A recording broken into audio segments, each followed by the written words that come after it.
Some rather unusual competition for the Stanley Cup playoffs on Thursday night. Congressional hearings will be in prime time on just about every network.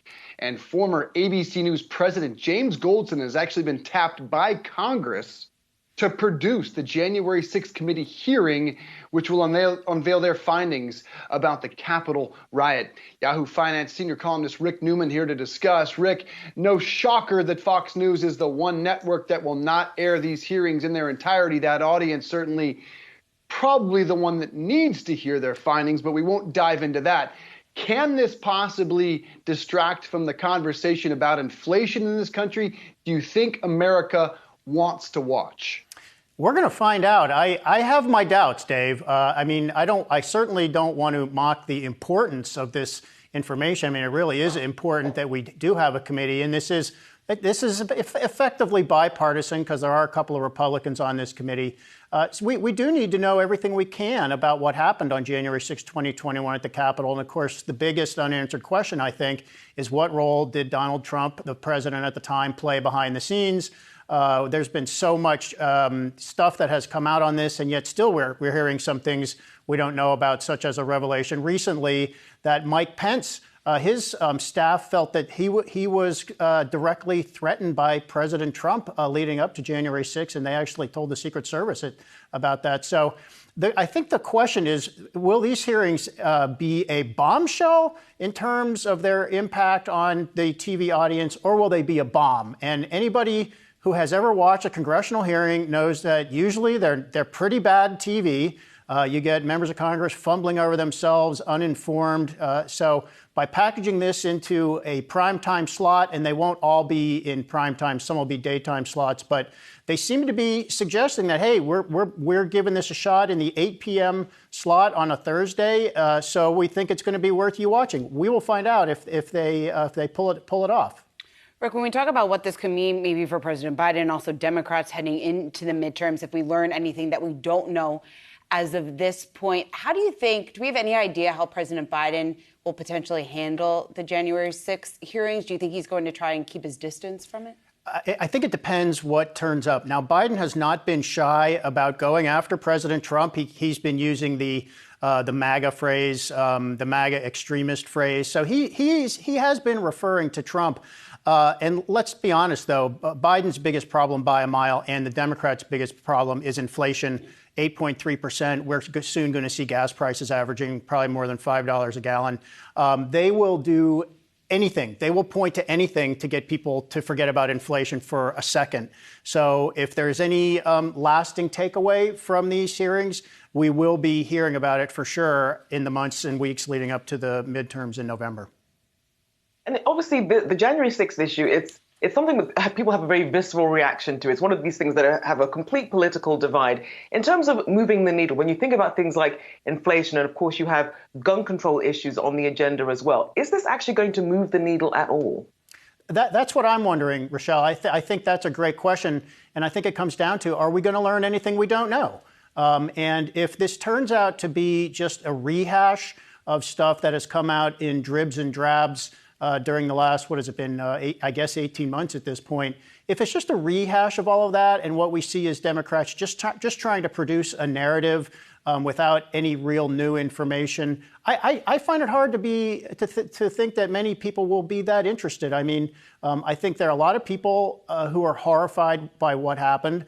Polls have shown that up to nearly half of Americans think President Trump was somehow responsible for what happened there. But it was also a year and a half ago. And we have a totally different world we live in right now with the gun shootings, inflation.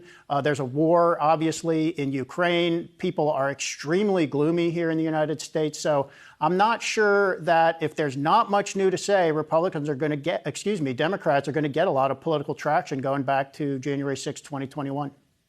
As someone who's completely political independent, I hope Americans do watch. This was an attack on our Capitol. And if Donald Trump was at all involved, this is the presumed frontrunner for the 2024 nomination. But you mentioned the shootings that we've had in this country, Rick. And Matthew McConaughey is an interesting figure who has now entered this conversation. He met with the families. He's an Uvalde, Texas native who has taken on this issue of gun control. And he's thrown his name in the hat as a potential gubernatorial nominee. Some would like him to run for president. Regardless, he has taken on this issue. He is passionate. He told some of the stories of the kids and the parents at a White House press briefing today. And here was his message on gun control. We need a waiting period for those rifles. We need red flag laws and consequences for those who abuse them. These are reasonable, practical, tactical regulations to our nation, states, communities, schools, and homes. Responsible gun owners are fed up with the Second Amendment being abused and hijacked by some deranged individuals. These regulations are not a step back. They're a step forward for a civil society and the Second Amendment. A passionate speech from beginning to end. And he's right. Responsible gun owners are fed up with the Second Amendment being hijacked. This isn't necessarily a Second Amendment issue. And he also said we can't be leaders if we're only worried about being reelected, Rick. Where do we go from here? Can Matthew McConaughey be the voice of reason and be the one who brings about change? He can be the voice of reason. I mean, what he said is reasonable. He's not going to bring about change.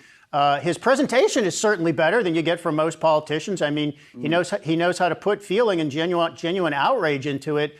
It's not going to change anything in Congress. There is a small chance, it looks like, that the Senate could pass some modest reforms to gun control laws, but it would not ban assault weapons. It might be things like a little bit of federal support for red flag laws in states.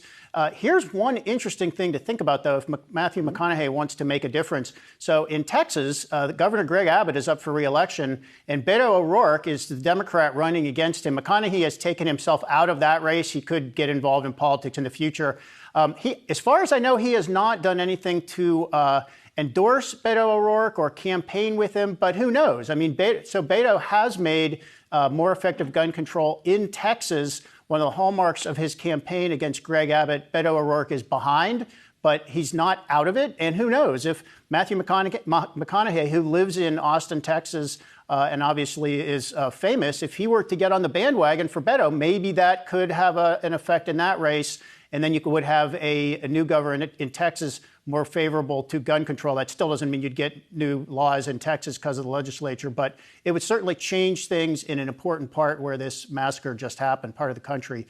So interesting to see celebrities in, but I don't think they're really gonna change the story very much. Yeah, McConaughey wants that age to buy an AR-15 raised to 21. It was, of course, lowered to 18, which allowed that shooter to buy that weapon. It is fascinating to see him not enter the discussion on who's up for governor. Do we even know McConaughey's politics, Rick? No, we don't even know if he's a Democrat or a Republican, actually. And he's floated this idea that he wants to get involved in politics. And then he's given some, you could say, creative answers to questions such as, well, where do you stand on abortion? And he doesn't really want to say. And he says things like, well, where do you stand on anything? And then he gets kind of, cerebral on you. So but we do know that Beto O'Rourke, within the last couple of days, a talk show host asked him, hey, if you win, would you be willing to have Matthew McConaughey in as part of your administration? He said, absolutely, bring it. So there could be an alliance forming here. Let's see what happens.